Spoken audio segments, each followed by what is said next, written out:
अंधेरी सुबह थी, ना था कोई सड़क पे जाम। मैं उस ओर निकल पड़ा दो पहियों के सहारे, ढूंढते हुए अपनी मकाम। हेलो दोस्तों, welcome to my channel MSM experience. क्योंकि आप जुड़े हैं मेरे चैनल के साथ तो कुछ नया तो बनता है। और आज की जो नया एक्सपीरियंस है वो है सोलागिरी डैम, जो तमिलनाडु में है। बेंगलोर से तकरीबन 65 to 70 किलोमीटर दूर है। काफ़ी अच्छा एक्सपीरियंस था। आज की राइड पे हम लोगों ने स्टार्ट किया था, मैंने स्टार्ट किया था 5:50 को मेरा। हेलो दोस्तों, तो आपको कुछ हिल स्टेशन दिखाई दे रहा है आज परफेक्टली दिखाई नहीं दे रहा है, लेकिन मेरी आंखों से तो मुझे अच्छा से दिखाई दे रहा है। ऊपर आपको सूरज की रोशनी दिखता होगा। और तमिलनाडु के अंदर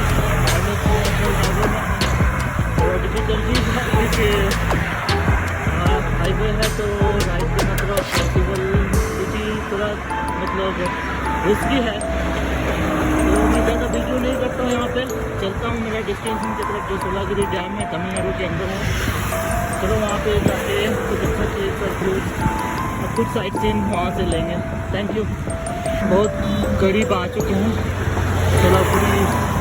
सोलागिरी डैम के करीब, और जो अभी हम लोग देर में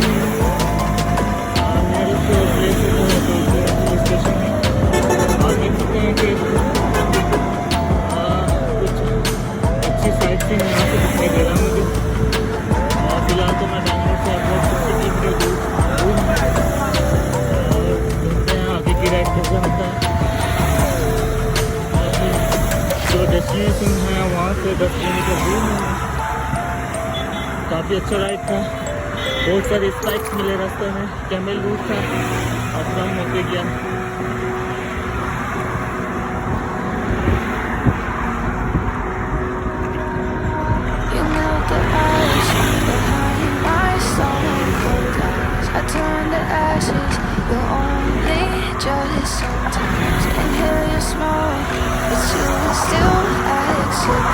It's not my fault when we end up outside. You're going crazy now, but ज़्यादा you रिकॉर्डिंग नहीं don't करता हूँ understand. क्योंकि I'm calling out to risky है। you. National Can highway you hear that? पहुँचता हूँ पहले मेरे 'Cause you डेस्टिनेशन पे, lit the उसके बाद match, lit as the flame. I'm the location से TNT. मेरे साथ और एक मेरा फ्रेंड था। हालांकि आज लंबा ग्रुप नहीं था, छोटा ही ग्रुप था, तो वो भी स्टार्ट किया था 5:30 को। और हम लोग मिले थे शाहजहाँपुरा में, और शाहजहाँपुरा से हम लोग वाया होसूर से लेकर होसूर रोड से लेकर हम लोग पहुँचे सोलागिरी डैम। सोलागिरी डैम से हम लोग वहाँ पे कुछ टाइम स्पेंड करने के बाद कुछ अच्छा साइट सीन क्लिक्स लेने के बाद हम लोग जब वापस आए तो आने के टाइम जो हम लोग का रूट था वो था सोलागिरी से बेरीगे से फिर बेंगलुरु। ध्यान रखिएगा बेंगलुरु है, बेंगलुरु नहीं है, बेंगलुरु नाम का एक जगह है। वो बेरीगे से हम लोग बेंगलुरु गए, बेंगलुरु से फिर शाहजहाँपुरा, और शाहजहाँपुरा से बेंगलुरु हम लोग पहुँचे। तो काफ़ी अच्छा एक्सपीरियंस रहा की राइड के साथ, क्योंकि जाने के टाइम तो हम लोग मॉर्निंग में गए थे और हम लोग होसूर रोड के तरफ से गए थे। तो जाने के टाइम अच्छा था, वेदर अच्छा था, क्लाइमेट अच्छा था, क्योंकि ये मॉर्निंग को था। तो मॉर्निंग को थोड़ा आपको पता है कि थोड़ा सनी कम रहता है, हॉट कम रहता है, क्लाइमेट अच्छा रहता है, तो उतना ज़्यादा फील नहीं हुआ कुछ। लेकिन कुछ चीज़ें था वहाँ पे जब आप होसूर रोड से लेकर होसूर रोड में जब आप राइड कर रहे थे, तो कुछ चीज़ें था क्योंकि वो रोड जो है बहुत कैमल रूट था। Camel route in the sense कि वो बहुत अप डाउन था, बहुत सारी स्पाइक्स था, जो आपको काफ़ी परेशानी कर सकता है। क्योंकि अगर आप फ्लैट रूट में जाते हैं या फिर आप अगर कोई माउंटेन एरिया में जाते हैं तो आपको एक्सपीरियंस रहता है कि ये आइदर ये फ्लैट है तो मुझे उतना परेशान नहीं होगा, या फिर आप जाते हैं कि माउंटेन एरिया में, तो माउंटेन एरिया में आपको एक चीज़ तय रहता है कि आप ऊपर जाएंगे, आप थोड़ा मेहनत करके ऊपर पहुंच जाएंगे, उसके बाद जब आएंगे तो स्लोप रहेगा तो आपको उतना एफोर्ट नहीं पड़ेगा। लेकिन ये जो कैमल रूट होता है स्पाइक बहुत होता है और आपको पता नहीं है कि आगे कितना स्पाइक्स है, कितना अप डाउन है, आपको कुछ नॉलेज नहीं है। तो कहीं पे आपको ज़्यादा एफर्ट लगाना पड़ता है, कहीं पे आपको कम एफर्ट लगाना पड़ता है, तो इसमें काफ़ी ज़्यादा एनर्जी लगता है। तो जब हम लोग होसूर से मतलब शाहजहाँपुर से स्टार्ट किए तो वहाँ से हम लोग गए होसूर जाने के बाद हम लोग होसूर रोड पकड़े। होसूर रोड से वहाँ से हम लोग ऑलमोस्ट 1.5 आवर राइड करने के बाद हम लोग सूलागिरी डैम पहुँचे।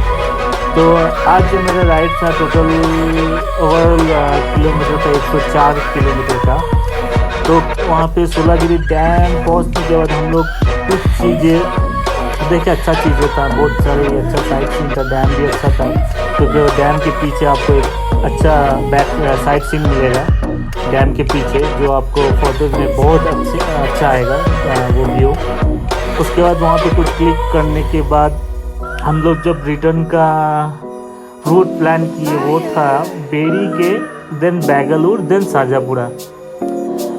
हालांकि मुझे एक्सपीरियंस नहीं था इस रूट का, तो हम लोग ये रूट तय किए क्योंकि हम लोग को लगता है कि अगर हम लोग NH में जाएंगे तो उस टाइम ऑलमोस्ट 9 AM हो चुका था, तो उस टाइम थोड़ा NH बहुत रश होगा और उसके साथ थोड़ा सनी ज़्यादा होगा, हॉटी होगा, तो इसलिए हम लोग वो रूट स्किप किए और हम लोग तय किए कि चलो बेरीगे से बेंगलुरु जाते हैं। तो हम लोग का जो अप्रोक्स डिस्टेंस था वो 20 किलोमीटर कम हो गया था। तो सूलागिरी से जब हम लोग बेरीगे गए वहाँ से हम लोग का ऑलमोस्ट डिस्टेंस था शायद 25 to 23 किलोमीटर, 23 से 25 किलोमीटर था।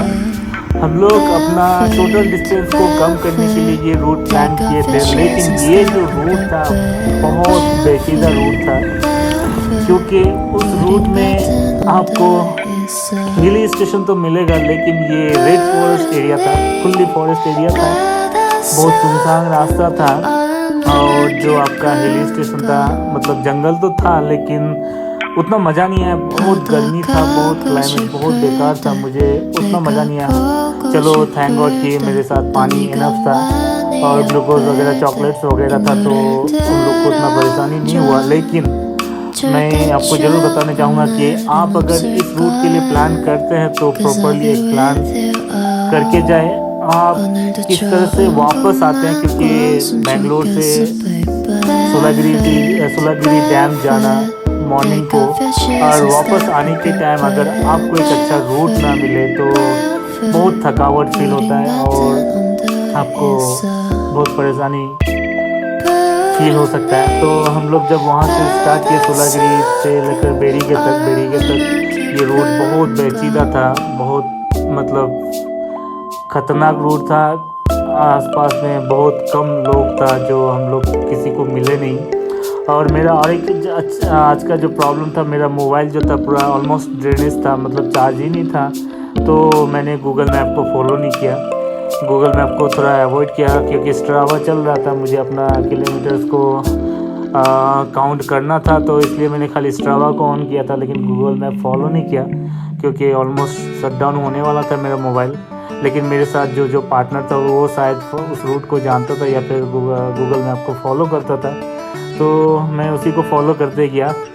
बीच बीच में थोड़ा मुझे और परेशानी हुआ क्योंकि आज 2 ही आदमी थे, तो उसका जो था बाइक वो रोड बाइक था और मेरा जो था MTV था, तो MTV का आपको पता है कि टायर थोड़ा मोटा होता है, तो मैं बहुत पीछे पड़ जाता था, वो बहुत आगे हो जाता था। तो बीच बीच में मैं तो मैप ऑन ही नहीं किया। और मुझे आज का राइड पे एक एक्सपीरियंस मिला कि एक मूवी है बॉलीवुड का जो चेन्नई एक्सप्रेस है, उसमें शाहरुख खान जब जंगल में खो जाता है तो एक साउथ इंडियन आदमी से मिलता है, तो उसमें वो बोलता है कि कुछ साउथ में वो अपने समझाने का तरीका को निकालता है, कोशिश करता है समझाने के लिए। तो वही चीज़ आज मेरे साथ भी हुआ। अगर ये कनाडा में होता या फिर कर्नाटका के अंदर होता तो मैं थोड़ा मैनेज कर लेता, कुछ सेंटेंस बोल के एटलीस्ट कन्नड़ा समझ में तो आ जाता है। लेकिन ये जो था तमिलनाडु के अंदर था, तमिलनाडु में तमिल मुझे समझ में आता ही नहीं था, तो मैंने 20 मिनट में रुक के बहुत सारे लोगों को पूछते गया। तो हालांकि उस जिस आदमी को मैं पूछता था उसको मेरा बात समझ में नहीं आ रहा था और मुझे उसका बात समझ में नहीं आ रहा था, लेकिन हम लोग इंडियन हैं, हम लोग फीलिंग्स को समझ लेते हैं। वो भी मेरा फीलिंग समझ गया, मैं भी उसका फीलिंग समझ गया और मुझे वो करेक्टली बता दिया कि हाँ चलो आपका दोस्त इस रूट से गया है। तो थैंक गॉड कि एटलीस्ट हम लोग इंडियन हैं तो हम लोग समझ लेते हैं कि क्या बोलना चाह रहा है, शायद अंदर का फीलिंग से हम लोग समझ लेते हैं। तो इसी तरह से मैं सूलागिरी से बेरी के जो डेस्टिनेशन था वहाँ तक मैं पहुँचा। बेरी के पहुँचने के बाद हम लोग वहाँ पे ब्रेकफास्ट किया था और ब्रेकफास्ट करने के बाद आज और एक अच्छा एक्सपीरियंस था कि बेरी के में हम लोग जिस ढाबा में, एक छोटा वाला ढाबा मिला, उसमें हम लोग डोसा खाए और डोसा के साथ नारियल चटनी था, कोकोनट चटनी।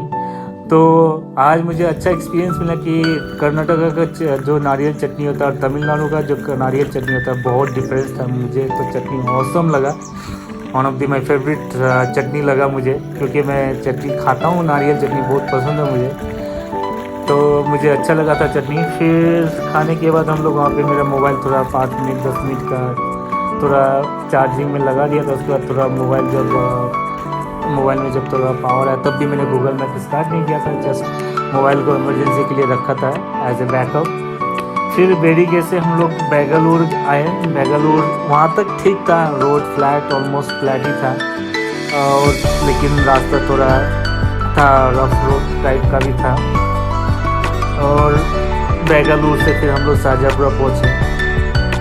तो ये रूट जब हम लोग वापस वाला रूट जो तय किए थे, इस रूट में मैं तो सेटिस्फाइड नहीं हूँ, लेकिन आप लोग अगर ये सूलागिरी डैम का प्रोग्राम करते तो मैं अपना ओपिनियन आप लोग को ज़रूर शेयर करना चाहूँगा। आप लोग को ज़रूर मैं कोशिश करूँगा कि आप लोग का ये रूट में जाए या नहीं जाए, क्योंकि सूलागिरी डैम जो है आपको पता है कि ये ऑलमोस्ट 70 किलोमीटर्स फ्रॉम बेंगलुरु है। और ये जो डैम है, मेरा एक ओपिनियन है कि आप मॉर्निंग को उठते हैं और यहाँ से जाते हैं सूलागिरी डैम तक, क्या एक ही साइट सीन के लिए 70 किलोमीटर्स राइड करना ठीक होगा? क्योंकि अगर आप दूसरी जगह पे जाते हैं, आप 50 to 60 70 किलोमीटर अगर राइड करते हैं तो उसमें आपको बहुत सारे व्यूज़ मिलेगा, बहुत सारे साइट सीन मिलेगा जो आपको अच्छा लगेगा। लेकिन इस रूट जब हम लोग तय किया था तो मेरा ओपिनियन ये है कि जब मैंने इतना डिस्टेंस कवर करके मैं अपना डेस्टिनेशन तक पहुंचता हूं, क्या सिर्फ एक साइट सीन के लिए मैं सेटिस्फेक्शन हूं? क्या मैं सेटिस्फाइड हूं एक साइट सीन के लिए? और जब मैं वापस आया, जो मैंने रूट तय किया था वो रूट बहुत पेचीदा था, तो क्या वो रूट सही था? ये दो चीज़ आप अगर प्लान करते हैं तो मैं तो बोलूँगा कि इतना दूर ट्रैवल करने के बाद एक साइट सीन के लिए आप अगर मतलब बाईसाइकिल राइडर है तो आप ना ही प्लान करें तो बेटर है। लेकिन इट्स योर चॉइस, टोटली आपके ऊपर डिपेंड है। अगर आप जाते हैं तो अपना प्रोग्राम ठीक से करके जाएं। एट दी एंड मैं आप लोग को रिक्वेस्ट करूँगा कि यार मंडे टू फ्राइडे इतना स्ट्रेस में हम लोग काम करते हैं, इतना ऑफिस का टेंशन रहता है, और सैटरडे संडे थोड़ा हम लोग को टाइम मिलता है, उसी सैटरडे और संडे में हम लोग जाते हैं राइड पे, इतना मेहनत करते हैं, 100 किलोमीटर हम लोग राइड करते हैं, वो भी साइकिल के थ्रू। इतना मेहनत करने के बाद फिर घर में आते हैं, घर में आने के बाद खाना खाने के बाद फिर यूट्यूब के लिए बैठते हैं, अपना वीडियो को एडिट करते हैं, रिकॉर्डिंग करते हैं। इतना करने के बाद फिर वीडियो अपलोड करते हैं और आप तक अपना जो एक्सपीरियंस है पहुंचाने का कोशिश करता हूं, तो इसके बदले में एक लाइक या शेयर या सब्सक्रिप्शन तो बनता है बॉस।